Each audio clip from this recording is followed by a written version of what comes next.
From Australia, this is the Wireless Institute of Australia with the weekly news service.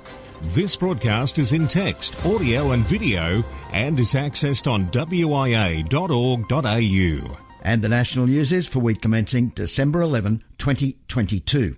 And joining us this week, direct from WIA HQ, Director Stephen Green, VK2TSG, with board happenings this past week, and Roger Harrison, VK2ZRH, from the WIA Spectrum Strategy Committee, with views on the WIA's response to the ACMA's proposal on amateur radio licensing. I'm Graham, VK4BB. The response has been lodged with the ACMA. It is now online and can be downloaded from a link in the text edition of this broadcast, or look on the homepage of the Wireless Institute of Australia website. You will recall that at the end of September, the Australian Communications and Media Authority proposed that Australia's radio amateurs move to a class licensing scheme next July, opening a consultation period that closed at the end of November. The WIA has replied to the ACMA proposals with a forensically comprehensive, evidence-based response. The ACMA proposes moving Australia's radio amateurs from individual apparatus licences to one licence for the entire amateur service as a whole, citing the principal reason being reducing the administrative burden for both the ACMA and the amateur radio community. The immediate benefit would be that licence and licence renewal fees would disappear. The ACMA's proposal can be found online via a link in the text edition. The WIA's response is important because the WIA is the one ITU recognised peak body representing the amateur radio service in Australia, and the sole member of the International Amateur Radio Union, an ITU sector body. The Institute's response to the proposals on class licensing from the ACMA provides a detailed examination of the scheme and, while agreeing with some matters, provides considered recommendations for many matters found wanting and proposes working with the ACMA to address the issues to provide the best outcome for Australia's radio amateurs now and in future. Individual licensing of radio amateurs in Australia has been in place since the end of World War II. Hence, the WIA views the move as a quantum step in the evolution of amateur licensing in Australia, such has not been seen previously. Responding in kind to the ACMA's two-part consultation, firstly on, quote, operational arrangements to support the proposed amateur class licence. Proposals such as granting 50 to 52 megs access to standard licensees were welcomed, along with removal of other restrictions, while proposals on call sign management found many points of serious concern, plus a range of drafting issues with the class licence scheme. Previously opposed to the ACMA's class licensing proposal of 2021, this time the WIA offers qualified support, provided a suite of issues are addressed, so that the class licence to be implemented aligns with or meets the operational practices and needs of Australian radio amateurs. On the ACMA's, quote, proposal for a staged implementation of higher power authorisation, unquote, for which the ACMA suggests using a scientific licence qualification, the WIA points out, firstly, that scientific licensing does not allow operators to make contacts, which is anathema to the ITU definition of the amateur radio service. In the amateur service definition, intercommunication, making contacts is a basic purpose of the service and one of the prime drivers for higher power operation, the WIA points out. Secondly, the ACMA's scientific licensing methodology is prohibitively costly and overly complex. If the purpose of class licensing the amateur service was to reduce the administrative burden, scientific licensing for higher power use is the opposite. The WI suggests a cautious, phased approach over a period of 1 up to 3 years to introduce high power privileges. The Institute advocates for a program based on education, with new syllabus requirements, information campaigns, and an accompanying toolset to enable and support licensed amateurs to upskill. This will hopefully provide the ACMA with confidence that those amateurs operating higher power will be doing so with the knowledge, skill and experience to operate safely in relation to the public and themselves. To ensure the submission was on a sound footing, the WIA compiled an exposure draft, publishing it online in conjunction with a survey of the Australian radio amateur community, including non-members along with WIA members, which attracted 615 respondents. The WIA's response to the ACMA is thus evidence-based, being informed by radio amateur community feedback and suggestions, both from individuals and amateur radio clubs. The WIA's response provides qualified support for the ACMA's class licensing proposal and has provided some suggestions on how to address particular concerns around the loss of a public register of call signs and the publication of call signs, transition to a class license and associated documentation, a range of identified class license drafting issues, and reconsideration of the approach to high power authorisation. This has been Roger Harrison, VK2ZRH, from the WIA Spectrum Strategy Committee.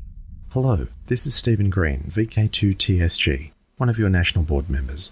Well, the proverbial silly season of shopping and parties is now upon us, with some of us eyeing off new transceivers and gadgets, while others are lamenting the thought of more ties and socks.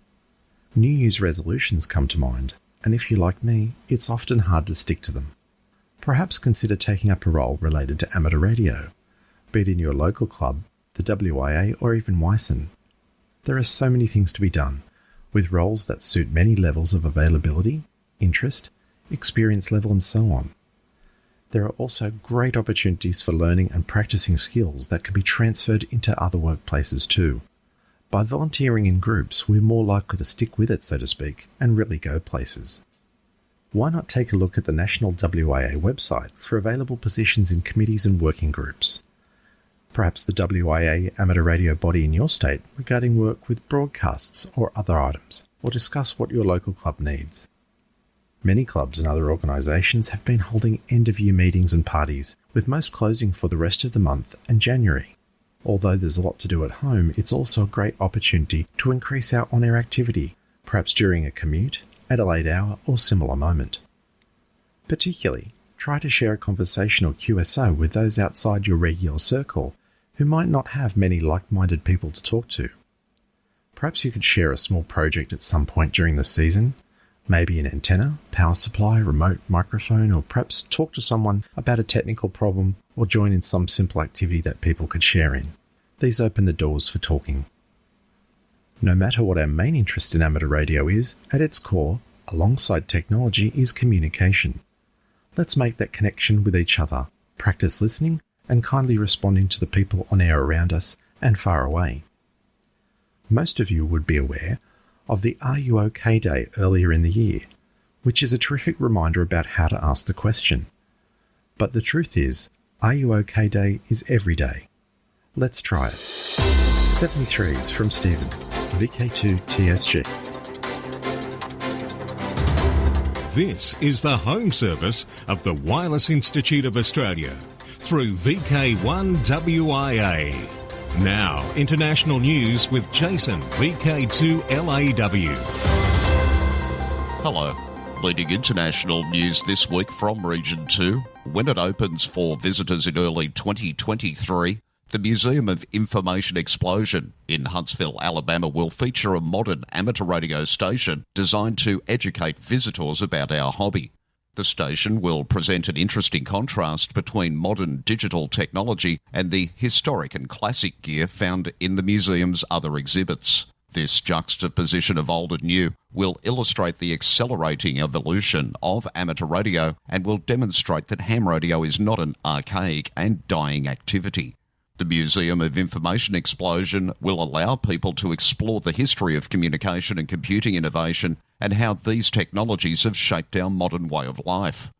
In addition to the ham radio station, exhibits include vintage telegraph sets, phonographs, radios and televisions. Dr. Christina Collins, Kilo Delta 8 Oscar X-Ray Tango, earned her PhD in electrical engineering from Case Western Reserve University on November 18. Dr. Collins' thesis, Development of a Low-Cost Meta-Instrument for Distributed Observations of Ionospheric Variability, focuses on the development of the HAMSCI Great Personal Space Weather Station Network. Radio Station Science Investigation, HAMSCI, serves as a means for fostering collaborations between professional researchers and amateur radio operators. Dr. Collins currently serves on the HAMSCI Advisory Board, leads the HAMSCI Eclipse and Frequency Measurement Festivals project and WWVH Scientific Modulation Team, and served as chair of the local organising committee for the 2019 HAMSCI workshop. Dr. Collins, Kilo Delta 8 Oscar X-Ray Tango, was first licensed in 2010 and holds an amateur extra class licence. And in news from Region 3, the Indian National Academy of Engineering, INAE, will induct Dr. Ulrich Rode, November 1 Uniform Lima, as a Fellow during ceremonies in mid-December. Dr. Rode is only the third foreign Fellow elected by the INAE, preceded by Dr. Jeffrey Wineland, who won a Nobel Prize in Physics, and Dr. Philip H. Knight. In the formal announcement issued, the INAE thanked Dr. Rode for outstanding contributions to engineering and also your dynamic leadership in engineering domain, which have immensely contributed for the faster development of the country. The INAE was founded in 1987 and describes itself as including India's most distinguished engineers, engineer scientists and technologists, covering the entire spectrum of engineering disciplines. In January 2023, New Zealand's Radio Spectrum Management, RSM, will farewell two of the longest-serving members of their radio investigations team. Mike Baird and Grant Wheaton have both been working within radio spectrum management since the early 1970s and collectively have over 100 years of dedicated service. Mike and Grant have contributed greatly to the New Zealand radio industry and have been instrumental in ensuring that the RSM Investigations Group has strong technical abilities and processes. Project to map Australia's telecommunications resilience. A first-of-its-kind project led by the Australian National University, ANU, and funded by the Department of Infrastructure, Transport, Regional Development, Communications and the Arts, DITRDCA, will holistically map the resilience of Australia's telecommunications sector. ANU Vice-Chancellor Professor Brian Schmidt noted that telecommunications underpins every other sector in the Australian economy, stating telecommunications drives economic growth, national productivity and innovation and keeps Australians connected to each other and the world. When telecommunications and digital services go down, Australia and Australians grind to a halt. The 2019-2020 bushfires, the pandemic, floods and cyber incidents are just a few examples of recent events that have tested the resilience of the sector, said Project Lead Professor Joanna Weaver, Director of the ANU Tech Policy Design Centre. The project will provide an independent evidence base to inform future Australian government decisions, he said. It will provide a valuable evidence base to increase the resilience of Australia's telecommunications sector as a whole. It will be an invaluable tool for individual firms to prepare their own risk and resilience plans. Australia's communications networks have stood up well to the unprecedented challenges thrown at them in recent years by natural and malevolent threats, he said. Telco carriers have strengthened key network infrastructure and backup capabilities and improved coordination with emergency authorities and key stakeholders such as the energy industry. The work being led by ANU experts will, we believe, add value to that vital ongoing mission. For VK1WIA National News, in Sydney, I'm Jason, VK2LAW. Now, operational news with Felix, VK4FUQ. Hello there. Now, Contest-Wise 2022. 10-metre contest ARRL sponsored. For amateurs worldwide to exchange QSO information with as many stations as possible on the 10-metre band. This weekend, folks, December 10 and 11. Logs are due within 7 days after the event is over. Now let's look through the DX window, starting with the return of 12 Days With Christmas special event. If you're counting down the days until Christmas, Here is a little help with counting things down. Just count the 12 for the return of the most popular 12 Days of Christmas special event. Mike Askins, KE5CXP from AR Newsline, tells us how to get in on the action. Is that a partridge in the pear tree? Or did someone just hang a dipole in its place? And are those 9 drummers really drumming, or are they actually DXing? With the return of the 12 Days of Christmas special event this year, you just can't be sure what those 9 drummers, 10 pipers, or 7 swans are up to. But we do know that hundreds of hams around the world will be listening for them. Their special event call signs will be on the air for a 4th year, starting on December 14th and ending on Christmas Day, December 25th. Operators will be using CW and SSB and making use of one satellite. As in previous years, they'll be using one-by-one calls that begin with either a W or a K, but this year things will be easier for those who wish to rotate their beams. The calls will also contain a stroke and the operator's numerical call area. So get ready to start listening for all those calling birds and earn a downloadable certificate to make the season as bright as 5 golden rings. Thanks, Mike. Now the Qatar Amateur Radio Society has been on the air with 9 special event call signs, but they go QRT 18 December, after celebrating the 2022 FIFA World Cup. Look out for headquarters station A722 FWC, as well as 8 call signs that contain sequential numbers, from A71 FIFA to A78 FIFA. The stations have been heard and worked on the HF bands and via the QO100 satellite. QSL via the Bureau, Logbook of the World, or directly. During this month, the Fisher's Ghost Amateur Radio Club and BK2 are celebrating its 40th anniversary with special event call sign VI2FG40. Activity will be mainly on 40 metres SSB. A special event station from the club's Radio Shack at Cataract Activity Centre, QF55JS, will be active for 40 hours on multiple bands using SSB and FT8 from 20 hours Friday 9 December to 12 hours Sunday 11 December AEDT. More information can be found on the QRZ page for VI2FG40. The special event station VI100MB will be active during 2023, celebrating the centenary of VK2's Manly and District Radio Club. For VK1WIA National News, I'm Felix VK4FUQ Enningham. This is the home service of the Wireless Institute of Australia through VK1WIA. Now, special interest group news with Cole, VK3GTV. Hello, first up it's Defence. The National Association for Amateur Radio in the USA, ARRL, reported the Federal Communications Commission granted a waiver allowing amateur radio operators to participate in a special event commemorating the 81st anniversary of National Pearl Harbor Remembrance Day this past week. On December 6 and 7, ham radio operators made cross-band contacts with the battleship Iowa, now moored in the port of Los Angeles and San Pedro, California, using the call sign NEPM. The waiver included that in addition to the skills gained by amateur operators who participate in the event, this specific Remembrance Day carried particular importance, given the ever-decreasing number of World War II veterans able to participate each year. National Pearl Harbor Remembrance Day is commemorated each year on December 7th.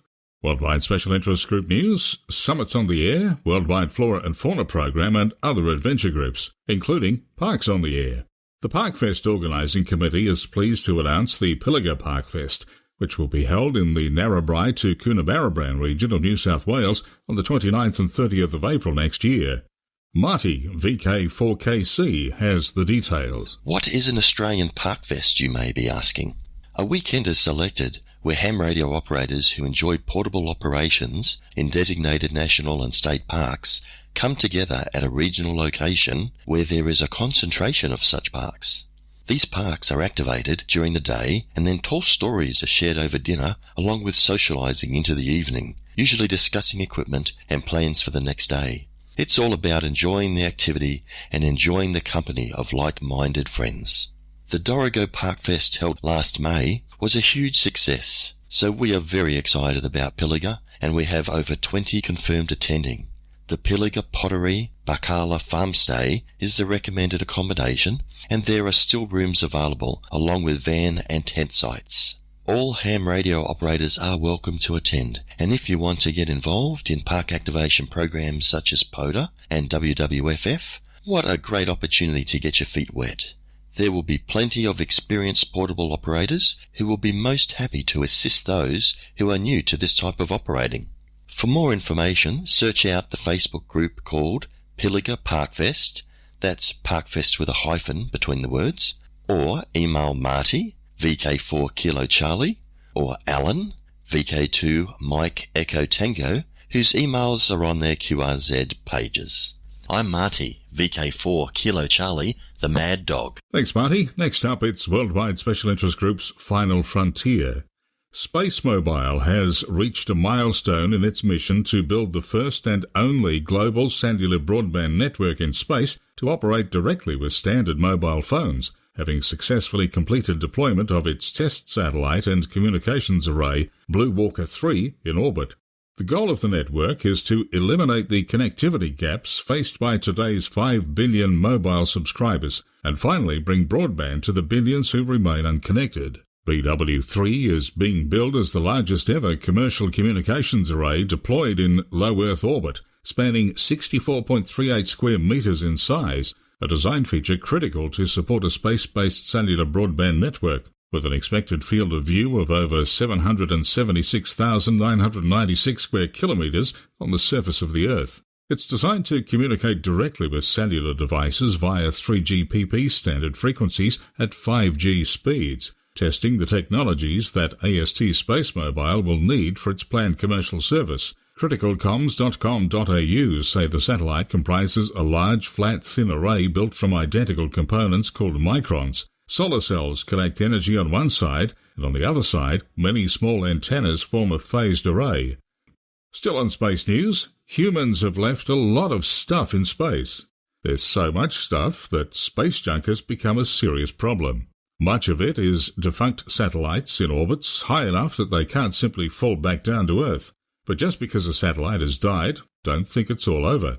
6 of them have demonstrated that sometimes satellites can spontaneously and unexpectedly come back to life. These revenant spacecraft orbiting our planet are known as zombie satellites. Among the record holders for the longest gap between communications, there's AMSAT Oscar 7. Launched in 1974, this was an amateur radio satellite that operated for 7 years. In 1981, a battery failure put an end to its mission. But 21 years later, in 2002, the satellite started communicating again. Amateur radio operators have actually played a big role in all this, and one among them, Scott Tilley in particular.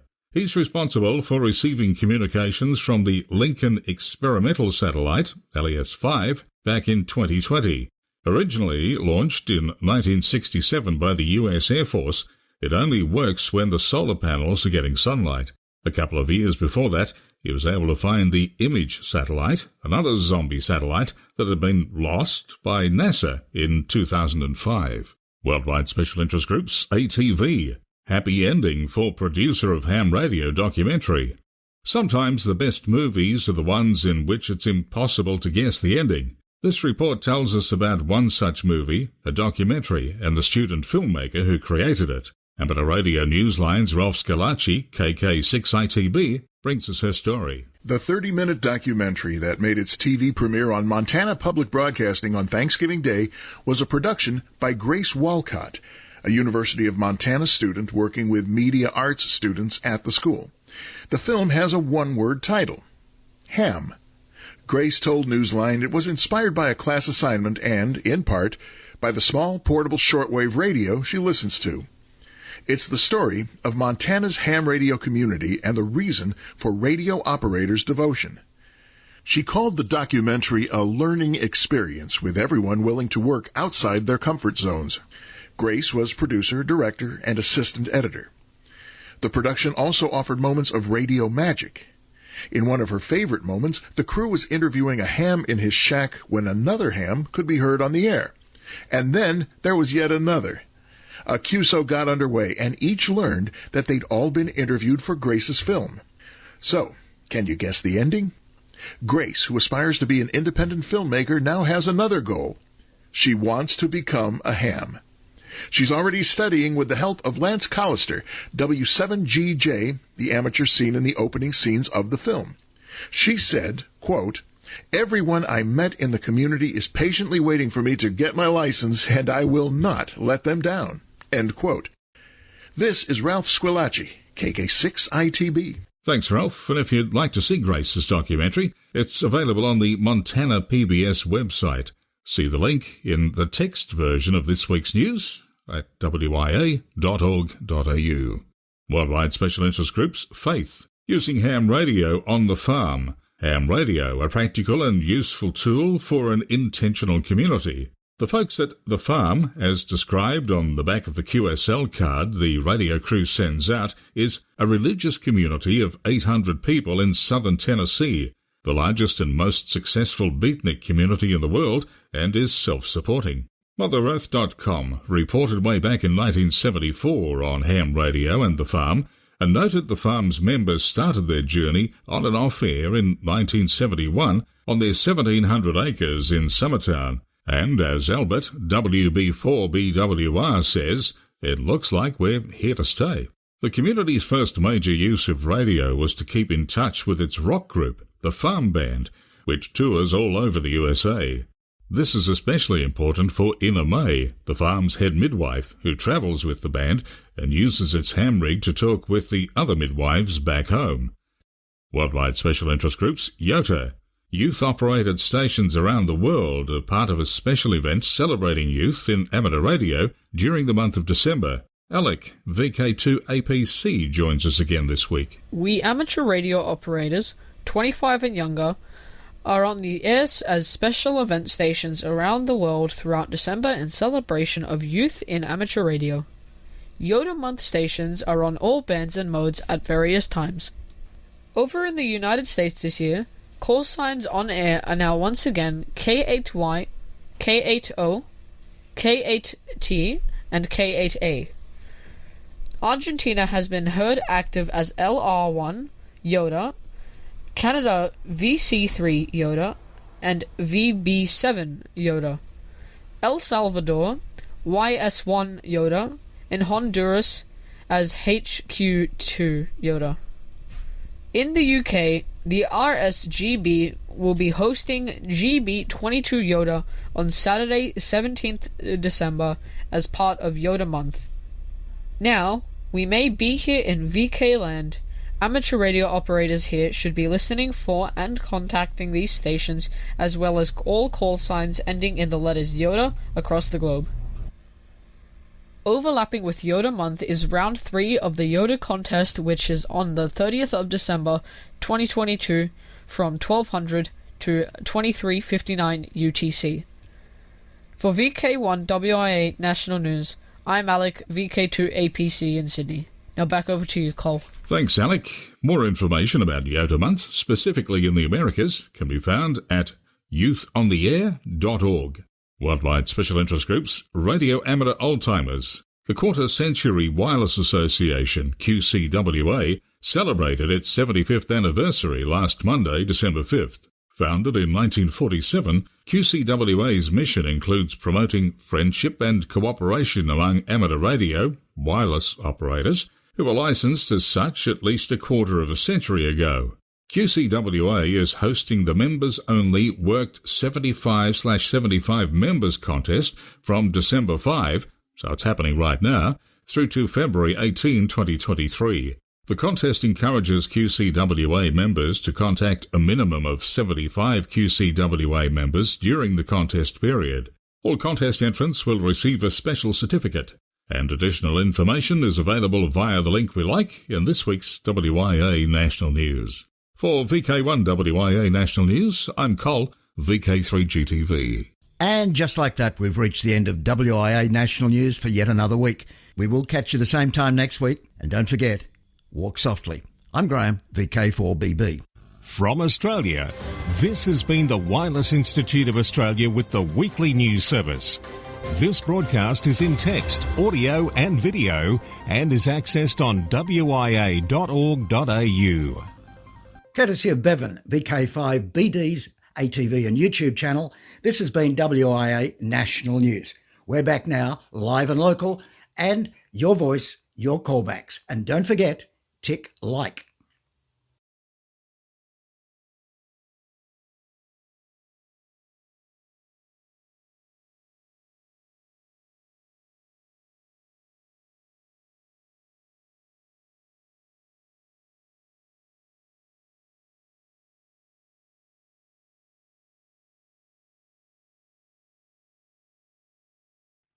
We've been calming down from some fast solar wind from a coronal hole, and we're about to get some more wind from yet another. That story and more in the news this week.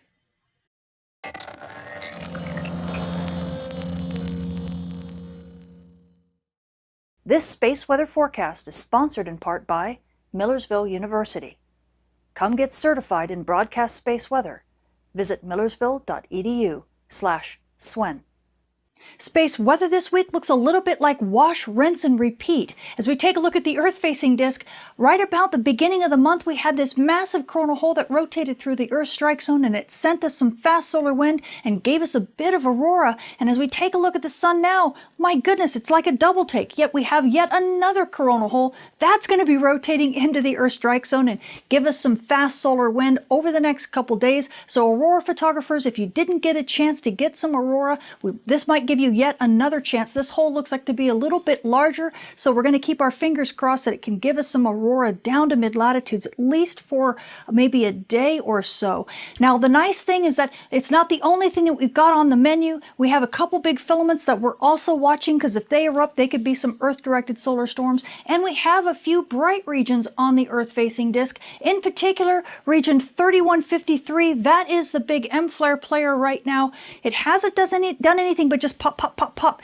But it does look like it could be a risk for radio blackouts. So amateur radio operators and emergency responders, be aware we could get some radio blackouts from this region if it continues to grow the way it is, and also it could be a solar storm contender. The nice thing though is as we take a look at the far-sided disk, this is stereo A and it's looking at the disk just a little bit from the side. You can see that big coronal hole, that's the one that's going to be sending us some fast solar wind here over the next couple days. And again, you can see region 3153 in the south, and you can also see a cluster of regions in the north.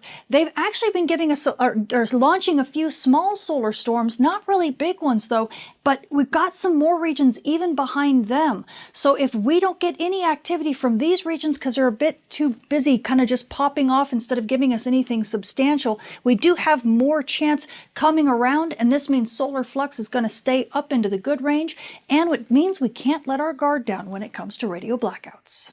Switching to our moon, we are now passing through the full moon phase, with the full moon being on the 7th.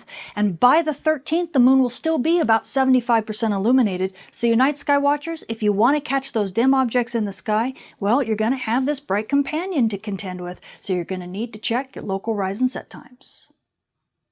Switching to our solar storm conditions and aurora possibilities over the coming week, we are anticipating the fast solar wind from that massive coronal hole that's going to be rotating in through the Earth strike zone. At high latitudes, NOAA is expecting minor storm conditions with up to about a 65% chance of a major storm. And this should last easily as we roll into the weekend, and then by the beginning of next week, things should be settling down at high latitudes. Now, mid-latitudes, we're only expecting active conditions, but we do have up to about a 25% chance of minor storm conditions, but in this case, the aurora will be more sporadic and probably front-loaded. So when that solar wind hits, it'll hit hard and then kind of die down.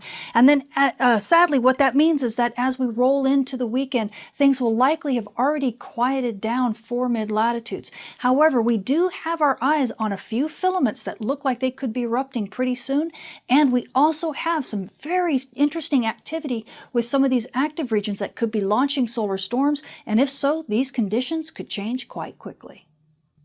Switching to our solar flare and particle radiation storm outlook over the coming week, we do have a few big flare players on the Earth-facing disk. The main one right now is region 3153, and that's really driving all the yellow you see on this chart. As a matter of fact, NOAA's giving us about a 30% chance of M-class flares and even a 10% chance of X-class flares easily over the next few days. So this means you GPS users, beware on Earth's day side. We could be at risk for radio blackouts, and the issues will be tough for you, especially near dawn and near dusk. The nice thing was with all these active regions in view, the solar flux is definitely staying up well into the triple digits. We're back up to 150 when it comes to solar flux, and because we have some new regions that are going to be rotating into view from Earth's or Sun's far side, this solar flux plans to stay up easily into the mid 150s over this next coming week. So radio propagation on Earth's day side is going to be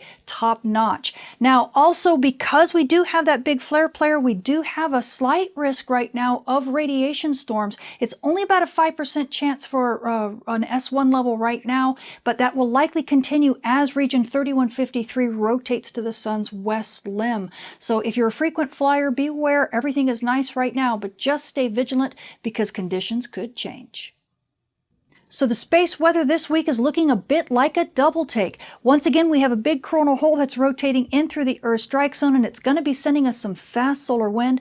Aurora photographers at high latitudes, you could get a decent show from this that might last in through the weekend before things begin to really settle down. Aurora photographers at mid latitudes, though, your best chance is likely on Thursday because it looks like the fast solar wind is going to hit hard and then kind of die off a bit. So expect to get some possible shows around Thursday, but catch them quickly. But the nice thing is that this particular storm is not going to be a very strong storm, so by the 11th, everything will have settled down enough to give Orion a nice, safe journey home, so we don't have to worry about that spacecraft.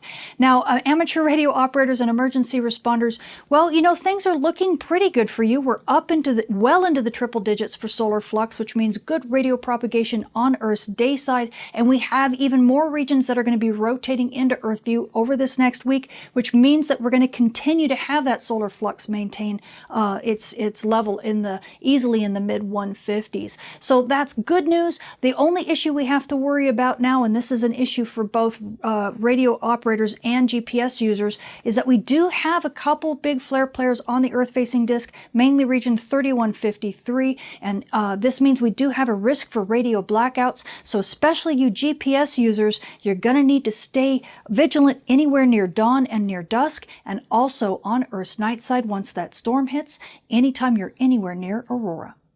I'm Tamitha Skov, the Space Weather Woman. Thank you for watching.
On Earth, thousands of amateur radio operators, hams, prepared for their first man in space.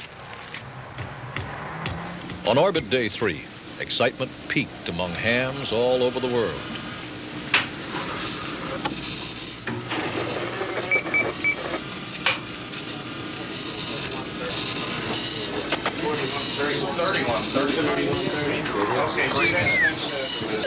And then amateur radio's Man in Space went on the air.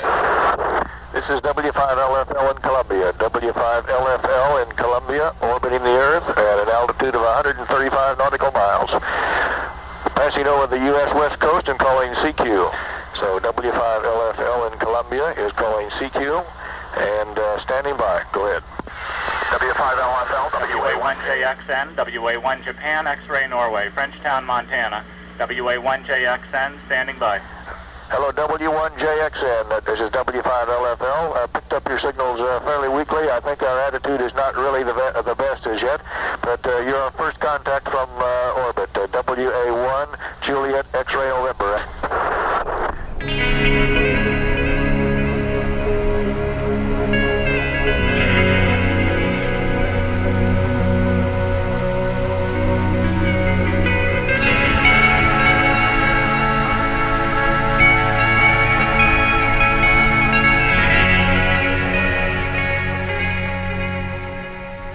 One of the degrees that I got in college was in physics.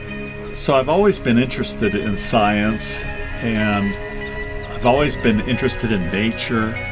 My activities in ham radio have really kept my interests in technical things and in natural phenomena going throughout my life. Even though my work life may have been involved in marketing or business and things like that. So it's been a great outlet for me that way.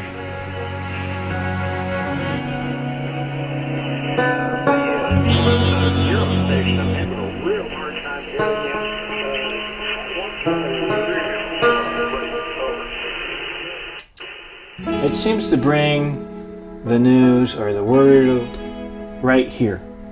I can hear that right now. I can hear the emergency action messages from the Air Force to our nuclear forces. Airliners overseas, flying over the ocean, that sort of makes me feel like I'm back in the airplane again. That's what I did, same frequencies, same reports. And just sometimes just to see what's out there.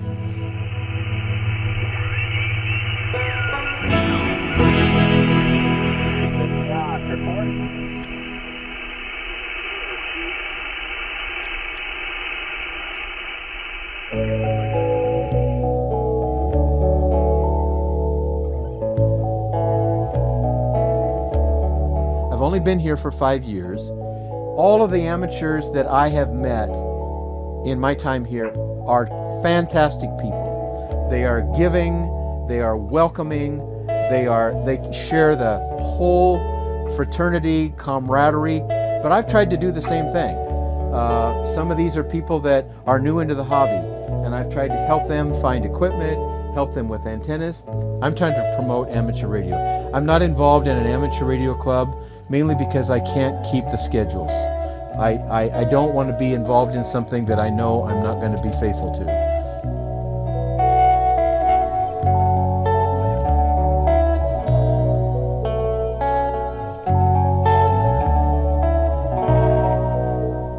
There are about 1.5 million radio amateurs in the world, all licensed by their governments to operate on assigned frequencies that are agreed to internationally.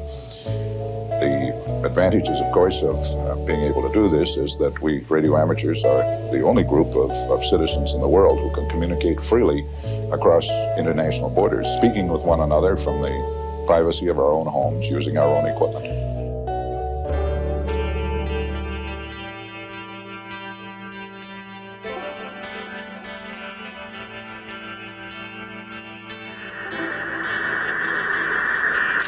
Hello, Moon.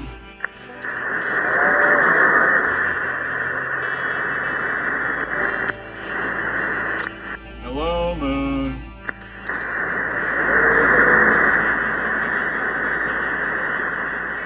There's very, very small sections of ham radio, like I'm interested in moon bounce, and for years I've bounced radio signals off the moon to contact people on the other side of the Earth. Moon bounce has always been intriguing to me. Even when I was a teenager, I thought, wow, that's amazing to send a signal to the moon and have it come back 2.5 seconds later. When I finally moved out of Cleveland and bought a house in Vermont, I actually put up an antenna for moon bounce and made my first contacts. The people who are mentors, we call them Elmers. What I've tried to do is be an Elmer and help other people who are interested in 6 meters and explain the best way for them to get going on 6-meter moon bounces.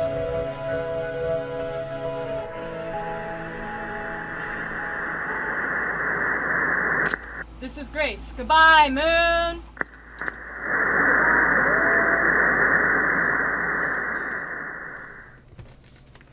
I've had fun ever since.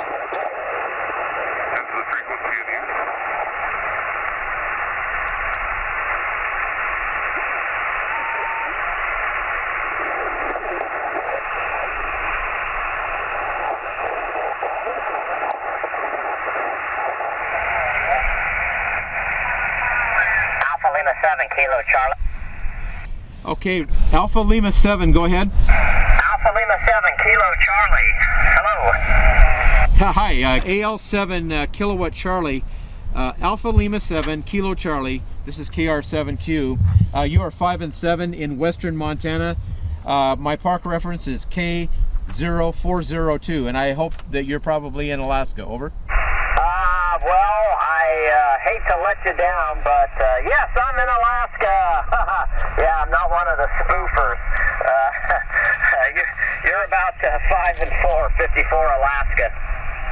Okay, thank you for the Alaska contact. 73 AL7KC KR7Q. Yeah, okay, very good. Thanks a lot for the activation. Appreciate it. 73, and enjoy the activation.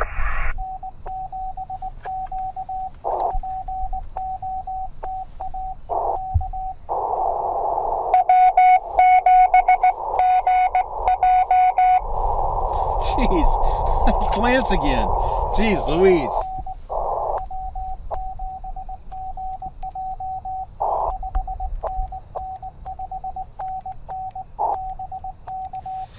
Continuous wave propagation is Morse code. We call it CW.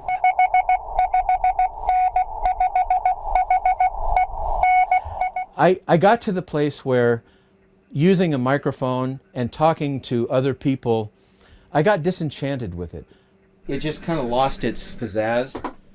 You know how when you're in something and you can get to a level where been there, done that, and I need something more, and that's where this came in, Morse code,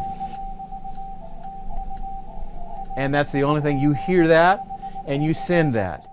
Generally, because of what it takes to operate a CW station, CW operators or Morse code operators are far more experienced and better at what they do. They're better radio operators. And when the guy in Russia I'm talking to wants to tell me what the weather is, he'll say WX and he'll say 32, or meaning 32 degrees F Fahrenheit, or minus 2C. Rig, he'll go RIG. Rig is 100 W, 100 watts. Antenna is 3. He'll just say 3 ELE, meaning element, Yagi, at 10 meters. I know everything about his station. I know his weather, blah, blah, blah. And that's pretty much the extent. And I get it all via Morse code. And so that's how I got into amateur radio, and that's what has kept me in amateur radio. You know what? It's like certain times when I point that antenna northeast, all of those European signals come over the pole, and as they do, they have a warble to them. It's like, they don't sound the same as some guy in Virginia or something. The guy in Virginia, his tone is going to be solid and no warble or anything. But that one, that's DX. A lot of time, DX meaning long distance. A lot of times it's because the signal has skipped twice. And we make the contact with people all over the world, and I really got into it. That's why I got so many of these QSL cards and that type of thing. Ham radio operators, after they've talked on the air, sometimes, not always, exchange QSL cards in the mail. And it has information about the event, who made the contact, where, the time, the frequency. And sometimes people can use these as proof that they actually had contact with a rare country. All these QSL cards are from places where I've operated moonbounds. Like this, you can see Karen in this one. She's snorkeling. That was in Niue. And Clipperton is the only de-expedition that I've done where I operated from an uninhabited island.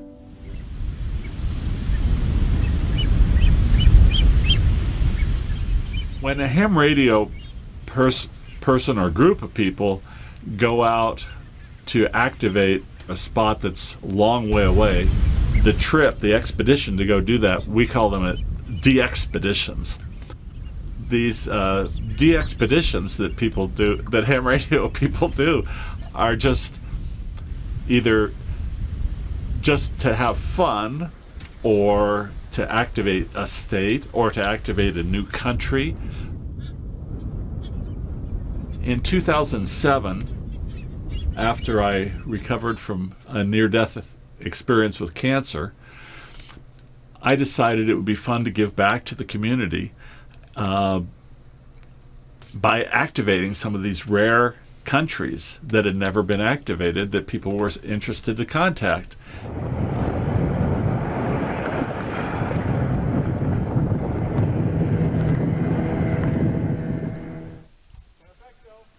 Da da da da. Perfecto mundo. It's very exciting to be able to give people these contacts, whether they're rare grids in the United States, or whether you're going to do moonbounds from a strange island in the Pacific or the Indian Ocean. It's just neat to be able to be connected with people that way. It is a technical hobby, but it's not one that that really should scare people away.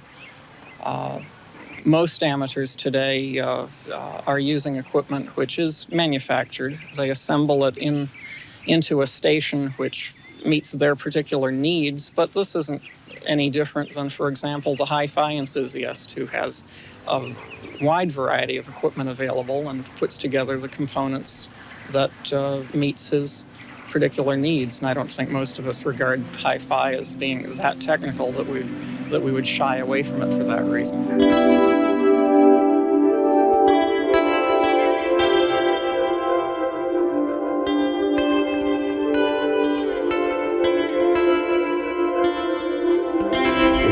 I just made my first transmission. The radio was waiting for the frequency to be clear for me to make a transmission.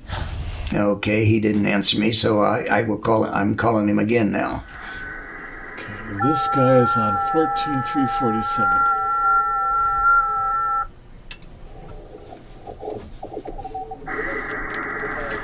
I have to change the antennas. I'm going to move my antenna. One thing that concerns me is that when you go to ham radio events like swap meets or go to the amateur radio clubs, the overwhelming majority of people are probably over 65.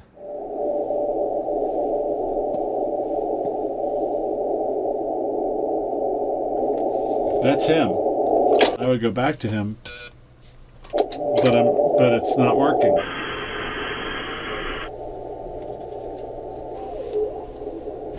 Well, signals look terrible, that's why.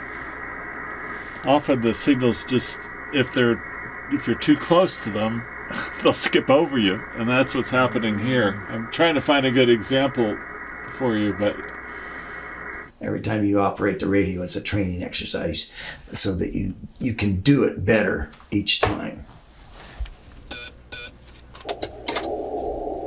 For some reason, it's not keying the radio.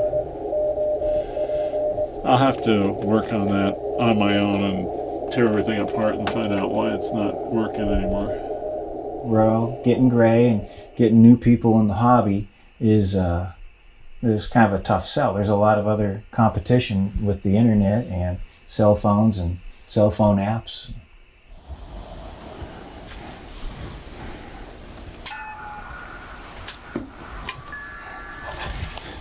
Well, it doesn't look like I'm being real successful here, folks. Oh, there we go. Well, I got the VA2. Well, now everybody wants to talk to me.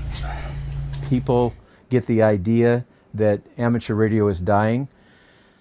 Some of us we're going to die eventually, but hopefully we have left a legacy of interest, maybe not like what I do, but in other areas that technology affects amateur radio. I am not ready to say that amateur radio is dying. I will say that it's evolving.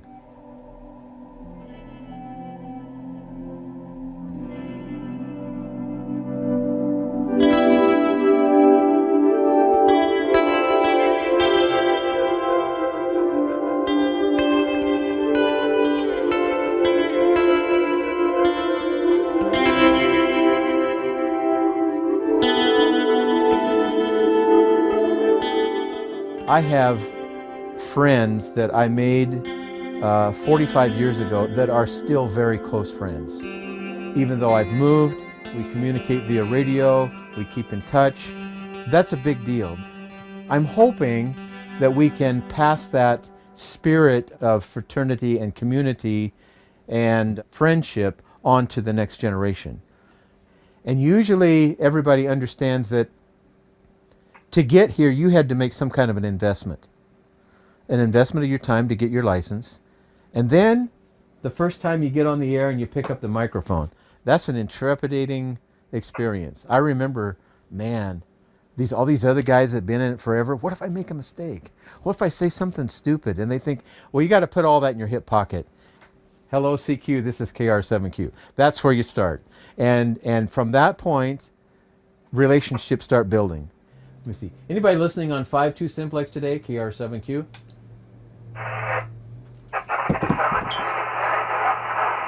That's Lance. W7GJ. Is that you, Lance, KR7Q?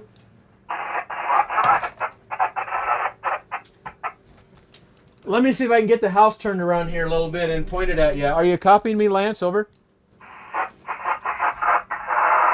Okay, I think I've got the antenna pointed on you now. I'm in the Bitterroot Valley, as you know, and I have the film crew here. We've been using your name in vain on a couple of topics. Over.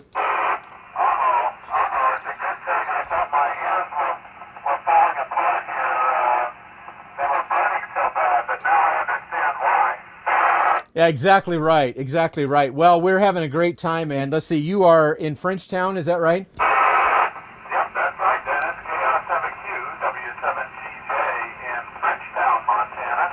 And you're coming in here just great. Of course, this is a local call, but it's working well, over. The reason our signals are not real good between us is I have a very big ridge between me and Missoula, and that makes it difficult to be able to get a signal to where you are at on the line of sight. I'm using a 5-element cubical quad that I built, and without that I would never ever be able to hear you on the vertical antenna. So this is great that we're able to make contact. That sounds great, Dennis. Yeah, I'm just using a whip antenna and 10 watts here, so I don't have the big EME station turned on to work you. Well, good luck contacting some other people and telling them all about your activities. KR7Q, W7GJ, 73. Okay, Lance, very good. Thank you. I've got a real good copy on you now. A little bit of static, but good copy. I enjoy the work that you do. I can't even spell EME, so it's always fascinating. But anyway, thanks for being there for us. W7 Grape Juice, W7GJ, KR7Q, 73.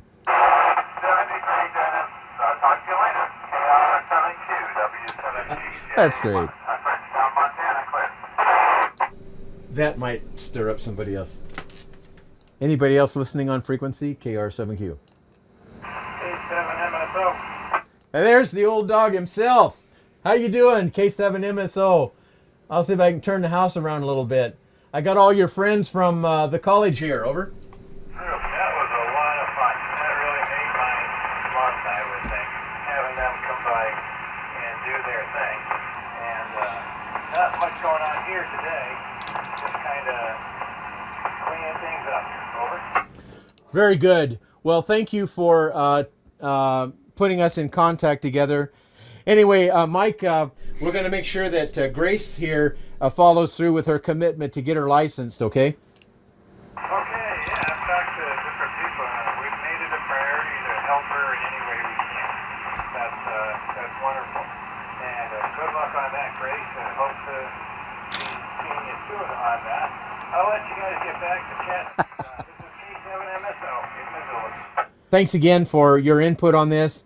73, K7MSO, KR7Q. See you later. Talk to you all soon. K7MSO quick. Okay, that's it for me. KR7Q, clear and listening. Well, that was kind of cool. Yeah, that's a lot of fun. And you see what I mean? This is fun. It is fun. It is fun. It's amazing, you know, the friends that you have from all over the world. I presented at a conference outside of London 10 years ago or so, and I roomed in England with a friend of mine from South Africa. And we still keep in touch, and we still make contacts on moonbounce when I go out on de-expeditions. You know, it's just so wonderful to have these friends everywhere. You know, it is a worldwide community, and we do feel close ties to our friends in other countries. And it's a wonderful way to bring the world together.